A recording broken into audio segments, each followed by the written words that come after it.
Welcome to this M&A Strategic MasterClass. In this lecture, we are discussing the importance of the strategic imperative in M&A. Hey, I'm John's digital avatar. While everyone talks about M&A, I'm showing you exactly how billion-dollar transactions actually work.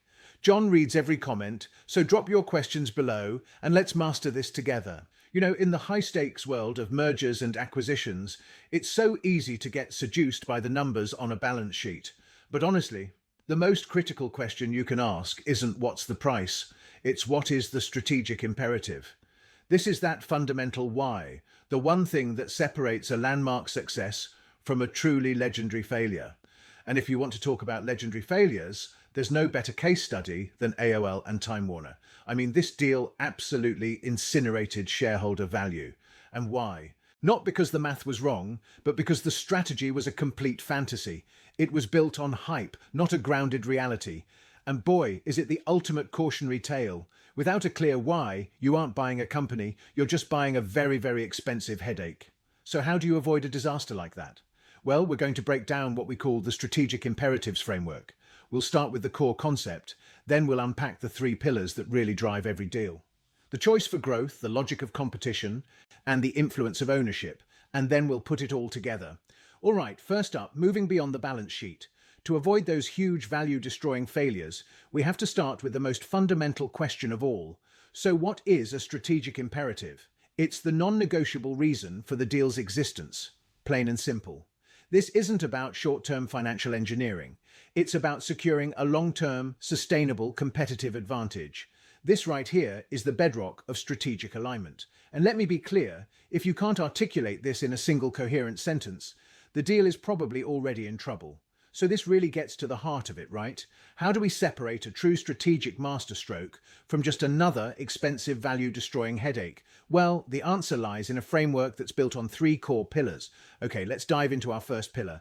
This is the core choice every single acquirer has to make. The choice for growth. At its heart, pretty much every deal is about growth. But the real strategic decision lies in how you plan to achieve it. And that choice really boils down to two main paths. The first is market expansion. This is about doing more of what you're already good at, just in new places, new geographies, new demographics. It's a horizontal move. The second path is diversification. This is way different. This is about moving into entirely new product lines or businesses. Think about Amazon, a digital giant, or buying Whole Foods, a brick and mortar grocery store. That's not about scaling the core. It's about building a brand new one. Let's actually use that Amazon Whole Foods deal as a perfect example. The imperative wasn't just, hey, let's sell more groceries. It was diversification, a strategic push into physical retail to get out of the confines of pure e-commerce. And the result? It created this incredibly powerful integrated distribution network, a perfect illustration of how a clear imperative leads to a logical value-creating outcome. All right, moving on to our second pillar, the action logic. See, beyond just growth, every M&A deal is a move on the big corporate chessboard. And that logic defines whether you're playing to win or maybe you're just playing not to lose. An offensive play is all about aggression. You're buying to dominate a market, acquire some game-changing technology, or maybe take a disruptive competitor off the board before they become a real threat. A defensive play, on the other hand, is about survival. You might be consolidating a mature market just to protect your margins, or buying a disruptor simply to neutralize them. One is a sword, the other is a shield. The Microsoft LinkedIn deal, that is a masterclass in offensive M&A. The logic wasn't defensive at all. It was purely about dominance in the enterprise software market. The rationale was simple: acquire LinkedIn's massive, unique professional network and all that data, and then integrate it deeply into Microsoft's own products like Office 365. And the outcome? It created a much stronger competitive moat against rivals and a hugely expanded enterprise ecosystem. Just a brilliant offensive move. And that brings us to our final pillar, which adds this really critical layer of context: ownership. Because the why of a deal is profoundly shaped by who is doing the buying. And depending on the owner, believe me, everything can change. Think about it like this. You've got three different types of buyers. A private equity firm has one primary goal: maximizing their internal rate of return, their IRR, for a relatively quick exit in 5 to 7 years. A corporate buyer like Microsoft, they're playing the long game. They want synergies that will build market dominance for the next decade or more. And a VC-backed startup, their imperative is pure hypergrowth.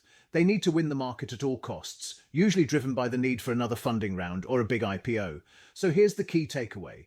The exact same company can be a brilliant acquisition for one of these players and a terrible one for another. The owner's imperative literally defines the value. Okay, so let's bring it all together. How do these three pillars, growth, action, and ownership, combine to create a deal that's not just good, but truly successful? This is what we call the final synthesis. This is the crucial point. A deal can't just be a good growth play, or just a smart competitive move, or just a fit for the owner's model. True strategic alignment, what we might call synergistic alpha, only happens when the why is crystal clear and totally consistent across all three of those pillars. It has to be a logical growth lever, a coherent competitive action, and a perfect fit for the owner's imperative. All three have to line up, and that brings us right back to where we started. If that alignment across these pillars just isn't there, if the why is fuzzy in any way, then you don't really have a strategy, you have a gamble. And as the saying goes, a deal without a clear, unified strategic imperative, well, it's simply buying a very expensive headache. So the next time you see headlines about some massive billion-dollar merger, don't just look at the price tag. I want you to use this framework. Ask yourself, what's the growth choice here? What's the action logic? And what's the ownership influence?